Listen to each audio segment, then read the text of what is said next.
Agora convidamos, o professor e catequista Pedro A. Fonseca. Pedro Luiz de A. Fonseca é palestrante, uma figura notável e respeitada, advogado, empresário na área de seguros e catequista. Sua dedicação profissional e apostólica transcende o mundo jurídico e securitário, refletindo-se muito em seu apostolado na catequese. Exerceu a presidência no Centro Dom Bosco, CDB, durante 6 anos e meio. Como líder visionário, esteve à frente deste centro cultural. Seu legado é um testemunho admirável de comprometimento e contribuição significativa para a recuperação da cultura ocidental. Atualmente, é um dos fundadores e presidente do Seminário para Empresários Católicos, o SEC. Também está à frente do apostolado Nossa Senhora das Lágrimas e da Escola de Catequese São Pio X. O tema da sua palestra será a expulsão dos jesuítas do Brasil e suas consequências na educação. Seja muito bem-vindo, Pedro A. Fonseca.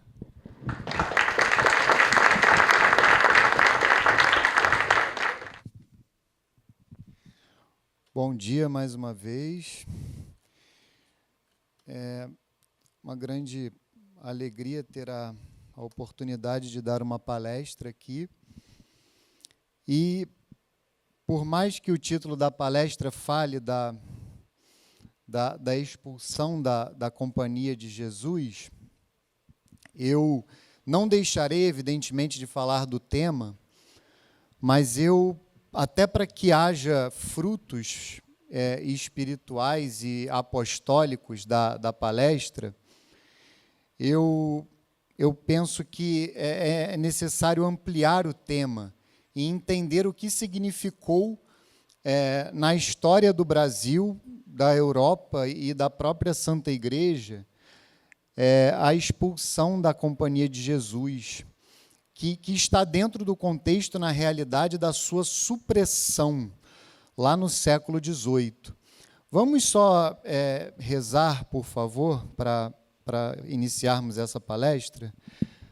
Pelo sinal da Santa Cruz, livrai-nos Deus nosso Senhor dos nossos inimigos, em nome do Pai, do Filho e do Espírito Santo. Amém. Vinde, Espírito Santo, enchei os corações dos vossos fiéis e acendei neles o fogo do vosso amor. Enviai o vosso Espírito e tudo será criado, e renovareis a face da terra. Oremos. Ó Deus, que instruístes os corações dos vossos fiéis, com a luz do Espírito Santo, fazei que apreciemos retamente todas as coisas, segundo o mesmo Espírito, e gozemos sempre da sua consolação, por Cristo Senhor nosso. Amém. Ave Maria, cheia de graça, o Senhor é convosco, bendita sois vós entre as mulheres, bendito é o fruto do vosso ventre, Jesus. Santa Maria, Mãe de Deus, rogai por nós, pecadores, agora e na hora de nossa morte. Amém. Santo anjo do Senhor, meu zeloso guardador, se a ti me confiou a piedade divina, sempre me rege, guarda, governa e ilumina. Amém. Glória ao Pai, ao Filho e ao Espírito Santo, assim como era no princípio, agora e sempre, por todos os séculos dos séculos. Amém. Nossa Senhora Auxiliadora, rogai por nós. Glorioso e castíssimo São José, rogai por nós. Santo Inácio de Loyola, rogai por nós. São João Bosco, rogai por nós. Em nome do Pai, do Filho e do Espírito Santo. Amém. Fiquem à vontade. Há uma coisa que eu não falei, nós temos aqui uma relíquia de 1º grau de São Pio de Pietreutina, tá? É um pedacinho da barba dele. Então, quem quiser venerar a relíquia, fique à vontade, tá? Tem também uma relíquia de 3º grau ali, que está aqui. Então, eu vou começar, como eu gosto, com o Evangelho. Vamos lá na conclusão do Evangelho de São Mateus, no capítulo 28, versículos 16 a 20. Eu estou aqui, apesar de ser advogado de formação, empresário, eu estou aqui como um simples catequista, né? O Marquinhos falou, eu sou um simples cidadão, eu sou um simples catequista de paróquia. Tenho até a alegria de ter aqui alunos de catequese, eu faço questão de sempre convidá-los. Eu sou um simples catequista que é da paróquia Santo Agostinho, aqui na Barra da Tijuca. Desde que eu me converti, a nossa primeira conversão é no batismo, né? Eu fui batizado ainda bebê, ali na capela da PUC, pelo padre Ormindo Viveiros de Carvalho, que foi reitor da PUC, inclusive, estudou junto com meu avô no Santo Inácio, mas a minha segunda conversão foi aos 22 anos. E desde então, há 14 anos, eu me dedico, eu estou com 37, há 14 anos eu me dedico à catequese de adultos, nessa paróquia que fica aqui na Barra, no condomínio Novo Leblon. Então eu estou aqui como um simples catequista, que é algo que eu faço assim com muito amor, graças a Deus. Então lá no capítulo 28 do Evangelho de São Mateus, é o final, é a conclusão do Evangelho, Nosso Senhor dirá o seguinte para os apóstolos e para nós, para todos nós. Os 11 discípulos foram para a Galiléia, para a montanha que Jesus lhes tinha designado. Quando o viram, adoraram-no. Entretanto, alguns hesitavam ainda. Mas Jesus, aproximando-se, lhes disse, toda a autoridade me foi dada no céu e na terra. Ide, pois, e ensinai a todas as nações. Batizai-as em nome do Pai, do Filho e do Espírito Santo. Ensinai-as a observar tudo o que vos prescrevi. Eis que estou convosco todos os dias até o fim do mundo. Então, essa passagem é muito significativa, porque Nosso Senhor fala claramente aqui, toda a autoridade me foi dada. É evidente que aqui ele está a falar como homem, ele é Deus que se fez homem. Então, aqui ele está a falar como homem. E ele confere essa autoridade a nós, à sua igreja e aos membros da sua igreja. E depois e ensinai. Então, o nosso fórum é sobre educação. Então, aqui nós poderíamos falar do poder educacional, que não é uma faculdade simplesmente, não é um direito, é um dever moral. Nosso Senhor aqui está a mandar. Ide, pois, e ensinai a todas as nações. E por que falar dos jesuítas? Porque os jesuítas foram a ordem religiosa escolhida por Nosso Senhor. Na palestra anterior, que foi brilhante,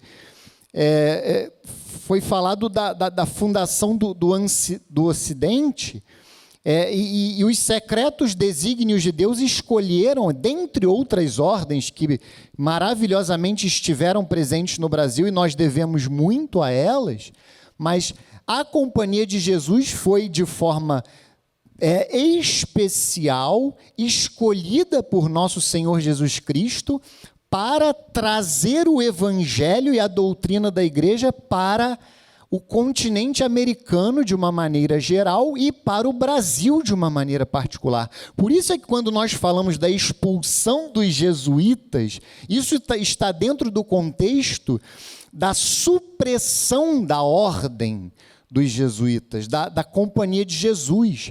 Então, é um movimento que começa em Portugal a partir da conspiração de um homem chamado Sebastião de Carvalho, que ficou conhecido na história como Marquês de Pombal.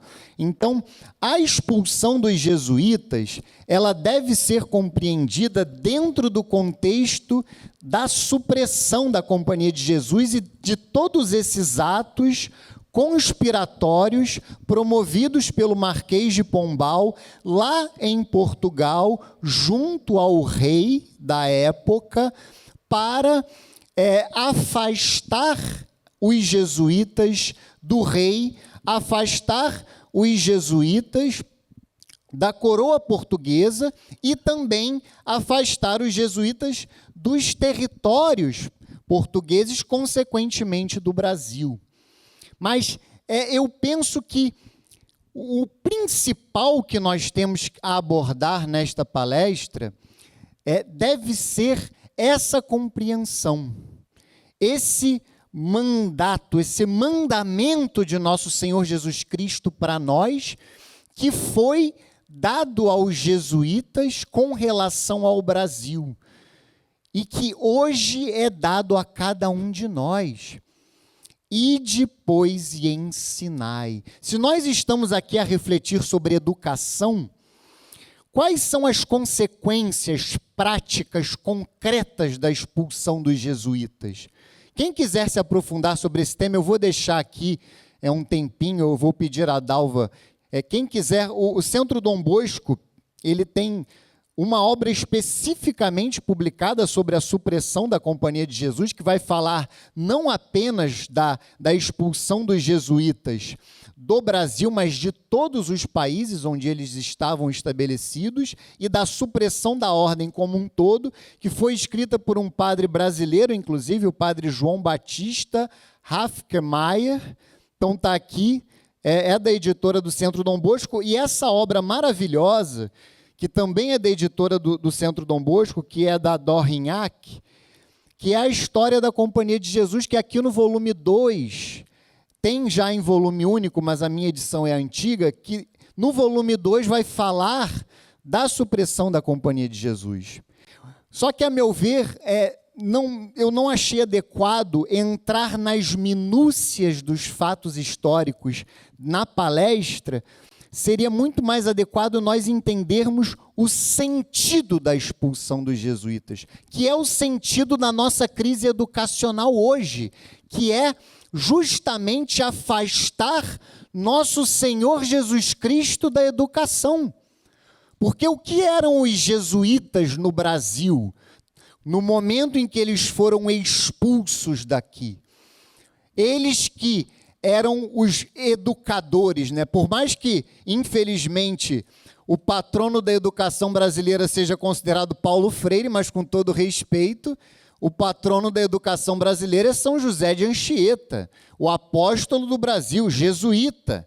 Ele é o patrono da educação brasileira. Ele é que fundou grandes escolas. Ele é o responsável por ter, inclusive, catequizado e educado os nossos queridos índios que aqui viviam.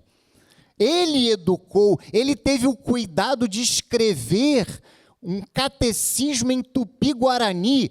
Não foi o Paulo Freire que fez isso, foi José de Anchieta. E vejam então que os verdadeiros educadores do Brasil foram expulsos daqui e nós nos vimos abandonados, sem qualquer referência educacional. Mas nós precisamos entender, a questão não é simplesmente os jesuítas, é a igreja, é a falta da referência da igreja, porque está aqui. Nosso Senhor não diz isso apenas para os jesuítas. Ide, pois, e ensinai. É para nós. E o que nós devemos fazer agora não é ir lá no Colégio Santo Inácio bater na porta. Por favor, voltem. Não. É nós assumirmos o nosso protagonismo. O que eu posso fazer a respeito da educação? Me unir a outras famílias? Lutar para que a escola onde os meus filhos já estão matriculados seja melhor? O que eu posso fazer para que essa escola realmente seja uma escola temente a Deus? Uma escola onde o evangelho reine? Aí cada um saberá o que dizer. Mas o fato é que a expulsão dos jesuítas, na realidade, é algo que deve ser assim, um modelo, um sinal do Cristo que é expulso do Brasil. e que continua a ser hoje. Então, lá na página 134 aqui do livro, é só um parágrafo da história da Companhia de Jesus. Vejam o que Adal Rignac descreve aqui. Ao mesmo tempo, no Brasil, os agentes do cruel ministro, que é o demoníaco Marquês de Pombal, digamos que é o Alexandre de Moraes da época, arrancavam dos indígenas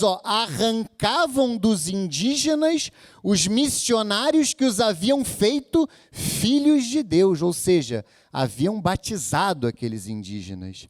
E da igreja, e embarcavam-nos para a Europa sem víveres, sem dinheiro, sem nenhum tipo de provisão e com menos humanidade do que se testemunha aos mais perigosos malfeitores. Então eles iam nos navios assim numa condição deplorável, pior do que os bandidos que embarcavam para a Europa. E aqui também do livro da Supressão da Companhia de Jesus, eu também destaquei aqui um trecho da página 77, que vai falar da presença do Marquês de Pombal no Brasil. Concluamos a descrição destes horrores com a crítica deste ato de Pombal, escrita por uma das primeiras penas do Brasil e por um dos que melhor conheciam o trabalho dos jesuítas. Eduardo Prado, de saudosa memória, diz: a expulsão dos jesuítas dos domínios portugueses foi para o Império Ultramarino Português outro Alcácer Quibir, como do século XVI para o Reino Lusitano. Com a expulsão dos jesuítas no século passado, a civilização recuou centenas de léguas dos centros do continente africano e do Brasil. Vejam que foi algo que prejudicou a África também, não apenas a América. As prósperas povoações do Paraná e do Rio Grande caíram em ruínas. Os índios volveram à vida selvagem, recordando que os índios, quando os jesuítas chegaram no Brasil, eles tinham a prática do canibalismo. Muitas tribos tinham. Foram os jesuítas que ensinaram aos índios que o canibalismo era um pecado mortal. Os índios volveram à vida selvagem, as aldeias do Amazonas despovoaram-se e até hoje reinam a solidão e o deserto onde havia já a sociabilidade humana. Em nossos dias, a bandeira da Inglaterra, da Alemanha, da Bélgica ou da França tremulam em África sobre as ruínas de edificações religiosas num solo que seria português se não tivessem sido largadas ao abandono e votadas ao esquecimento aquelas terras onde pelos missionários dominava Portugal. Então vejam que a expulsão dos jesuítas está dentro deste contexto, e aqui não se trata de nos concentrarmos nos jesuítas. Como eu falava, é a expulsão da igreja, é a nossa expulsão, é a expulsão daqueles que querem servir nosso Senhor, que é o que está acontecendo hoje. Nós não somos expulsos, mas nós somos calados, nós somos silenciados. É o que está acontecendo hoje. Eles nos impedem de ensinar, mas nós recebemos a autoridade de nosso Senhor. Ide e ensinai. Nosso Senhor diz: todas as nações. E não é opção, não é faculdade, é dever moral. Então isso não é só para os jesuítas. Ali fora está... Não tínhamos, é uma falha nossa, não tínhamos uma imagem de Santo Inácio.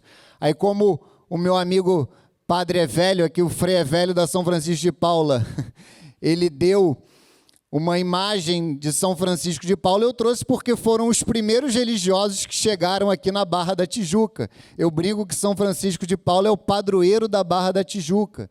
Está ali o meu amigo João Malheiro, que é numerário da Opus Dei, poderia ser uma imagem de São José Maria. A Opus Dei tem feito um trabalho ótimo aqui na Barra atualmente. Vejam que não é uma questão de identificação com os jesuítas, somos nós, fiéis católicos. A igreja é rica em espiritualidades. Somos nós, cada um de nós, que precisa se colocar a serviço e reconhecer o poder educacional da igreja, o dever de educar, que é o dever de quem conhece a verdade em um mundo de ignorantes, a grande maioria, e alguns maliciosos também.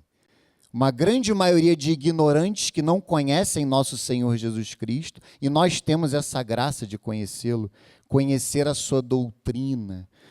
E também alguns maliciosos que não são tão poucos assim, mas sem dúvida nenhuma, graças a Deus, é uma minoria. Mas eu não posso deixar aqui, e hoje eu tive uma confirmação agora de manhã.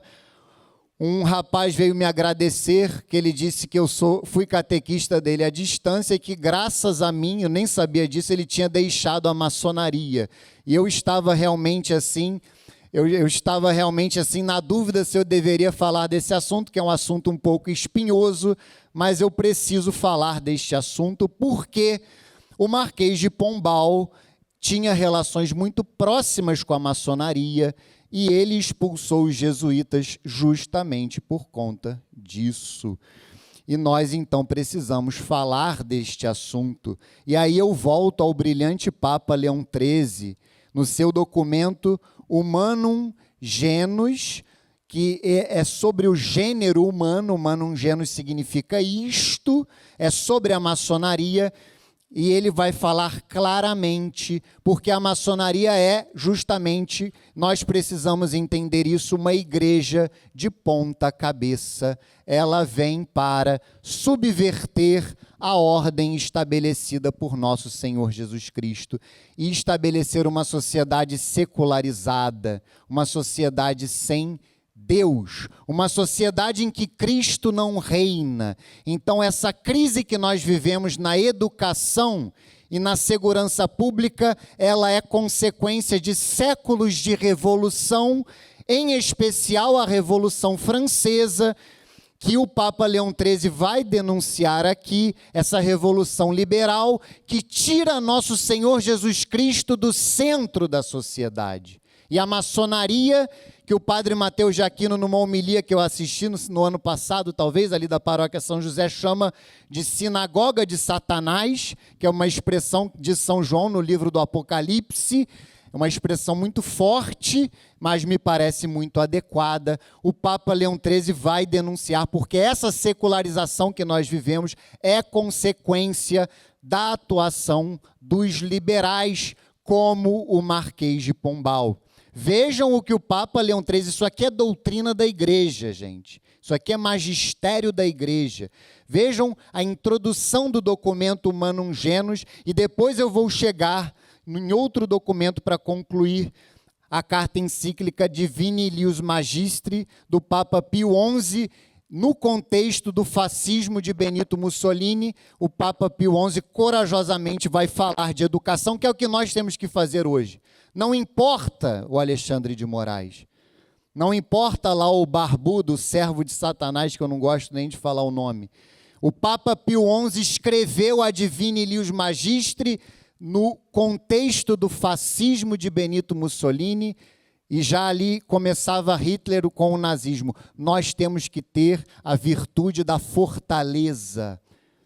Nós temos que ter essa virtude heróica e pedir a Deus a graça, claro, não é para ir pela rua aí, deitar para o caminhão passar em cima. Com prudência, com equilíbrio, mas nós devemos pedir a virtude da fortaleza e reagirmos aos inimigos de nosso Senhor Jesus Cristo, que querem destruir a sociedade, destruir a inocência das nossas crianças, e é isso que o Papa vai denunciar aqui nesse documento. Vamos lá. O gênero humano, depois que pela inveja de Lúcifer se rebelou desaventuradamente contra Deus, Criador e doador dos dons sobrenaturais, dividiu-se como que em dois campos diversos e inimigos entre si. Vejam o que o Papa vai dizer. Um deles combate sem cansaço em favor do triunfo da verdade e do bem. O outro pelo triunfo do mal e do erro. O primeiro é o reino de Deus sobre a terra, isto é, a verdadeira igreja de Jesus Cristo. E quem lhe quiser pertencer com afeto sincero e como convém à saúde, deve servir com toda a mente, todo o coração a Deus e a seu Filho unigênito. O segundo é o reino de Satanás, e são seus súditos os que, seguindo os exemplos funestos de seu chefe e dos progenitores, se recusam a obedecer à lei eterna e divina e, sem preocupar-se com Deus, empreendem muitas coisas contra Deus. Santo Agostinho, com grande acume de mente, viu e descreveu esses dois reinos, semelhantes a duas cidades que com leis opostas vão para fins opostos, e remontou ao princípio gerador de ambos com estas palavras breves e profundas: duas cidades nasceram de dois amores, a terrena do amor de si até o desprezo de Deus, a celeste do amor de Deus até o desprezo de si. É uma referência à obra clássica de Santo Agostinho, Cidade de Deus.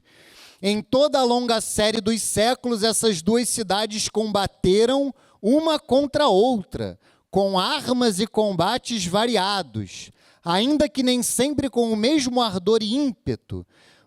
Vejam o que o Papa vai dizer. Mas em nossos tempos, os partidários da cidade malvada, inspirados e ajudados por aquela sociedade que, largamente difundida e fortemente composta, toma o nome de maçonaria, parecem todos conspirar e veementemente competir.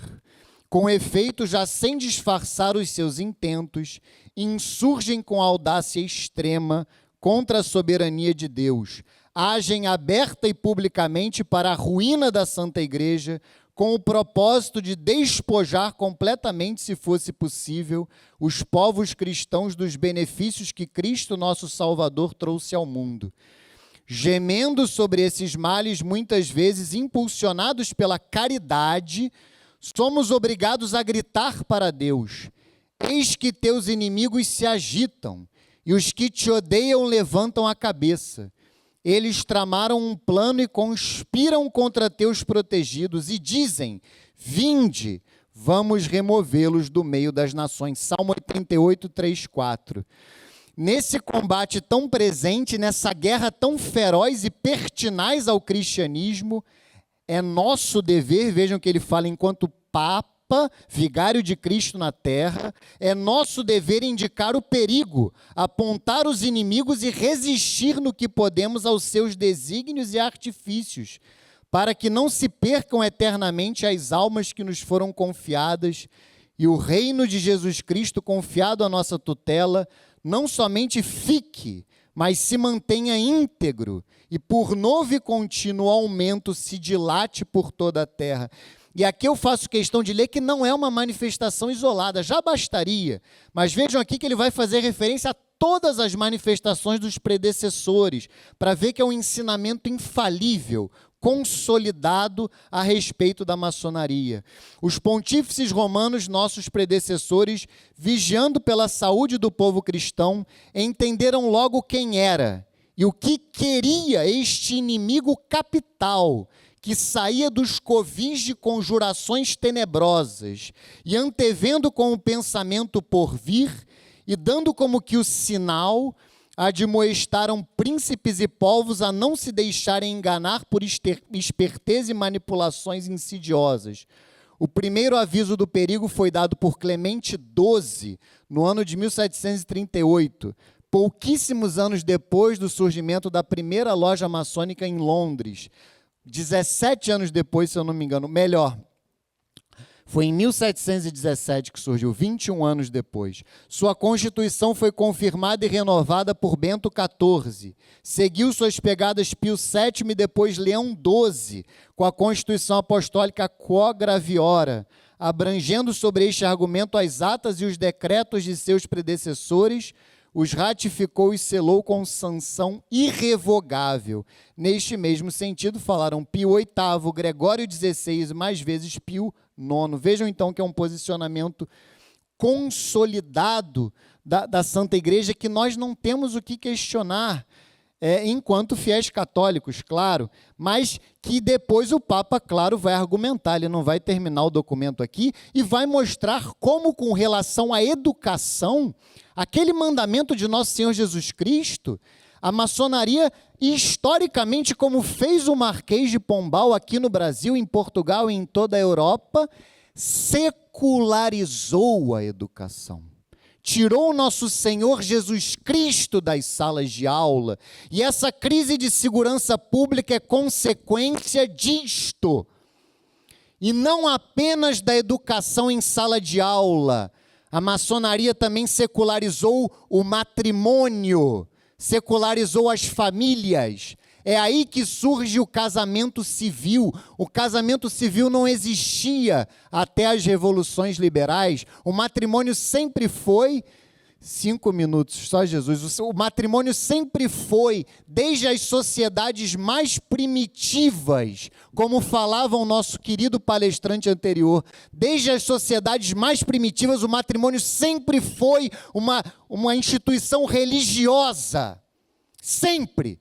Desde os homens mais primitivos sempre perceberam que a união do homem e da mulher, que a família era algo relacionado a Deus. E aí vem esses demônios e secularizam o matrimônio, secularizam a família, secularizam a educação, tiram Cristo da família, tiram Cristo da educação. E a consequência é essa, uma sociedade sitiada, uma cidade rodeada por pessoas más, em que nós estamos confinados muitas vezes aos nossos lares. E é isso que o Papa vai alegar aqui em trechos que eu destaquei.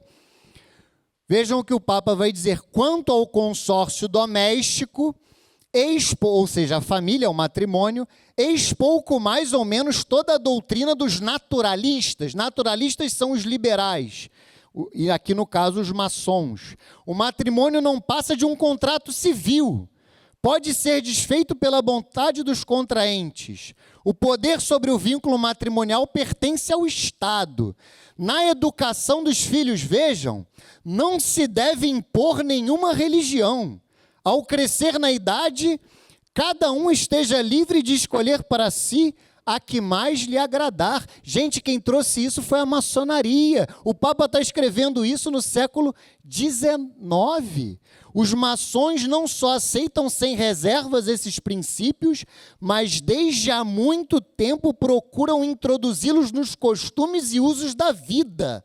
Em muitos países, ainda que se professem católicos, tem-se juridicamente nulos os matrimônios não celebrados na forma civil. Em alguns lugares, as leis permitem o divórcio, noutros envidam-se todos os esforços para que seja permitido o quanto antes. Assim, faz-se de tudo com a finalidade de desnaturar as núpcias, reduzindo-as a uniões mutáveis e passageiras, que se podem formar e dissolver à vontade. A seita maçônica tende com propósito tenaz e unânime, vejam, a educação, a apoderar-se também da educação dos pequenos. Eles bem entendem que aquela idade tenra e flexível deixa-se plasmar e dobrar a seu talante, e, portanto, que não há expediente mais oportuno do que este para formar para o Estado cidadãos tais como eles os almejam. Por isso, na obra da educação e instrução, não deixam aos ministros da igreja nenhuma parte, nem de direção, nem de vigilância. E em muitos lugares já estão tão adiantados que a educação da juventude está toda nas mãos de leigos e no ensino moral está banida toda a ideia daqueles grandíssimos e santíssimos deveres que unem o homem a Deus. Aqui só um adendo que não há problema algum, é evidente que o Papa fala no contexto da sua época, não há problema algum que sejam fiéis leigos, a questão é que eles sejam bem formados. Esse é o ponto, formados e conscientes desse problema gravíssimo. Tá bom, querida, me dá só um tempinho para eu finalizar aqui, para eu concluir o raciocínio.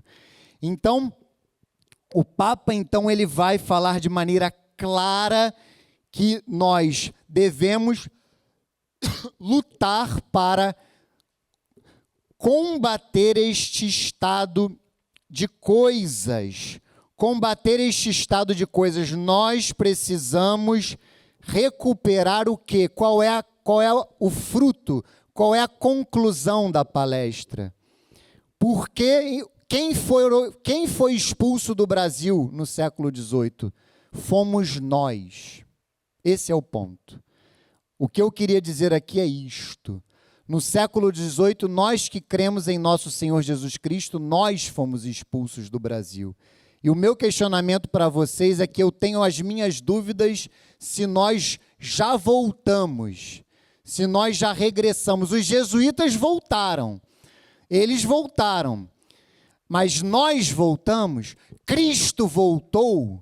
Eu tenho as minhas dúvidas, mas ele precisa voltar, ele precisa reinar, porque, e aí eu até abrevio aqui o que eu ia dizer, na carta encíclica Divini Ilius Magistri, o Papa Pio XI, com muita coragem, vai dizer sobre a educação, que ele vai dizer educação cristã, que é a única possível. Educação cristã é pleonasmo. Se é educação, é cristã. Ide e ensinai. Toda a autoridade me foi dada no céu e na terra. Ide e ensinai. Isso foi dito para nós. É nossa responsabilidade. E o que o Papa vai dizer a respeito da educação? Para a gente concluir, a quem pertence a educação? Aqui é o Papa Pio XI, no início, na primeira metade ali no contexto entre guerras do século XX, entre a Primeira e a Segunda Guerra Mundial. A educação é obra necessariamente social e não singular. Ora, são 3 as sociedades necessárias, distintas e também unidas harmonicamente por Deus, no meio das quais nasce o homem. 2 sociedades de ordem natural, que são a família e a sociedade civil, a terceira, a igreja, de ordem sobrenatural. Primeiramente, a família, instituída imediatamente por Deus para o seu fim próprio, que é a procriação e a educação da prole. Hoje a igreja fala também para o bem dos cônjuges, a qual, por isso, tem a prioridade de natureza e, portanto, uma prioridade de direitos relativamente à sociedade civil. Vejam, a família tem prioridade.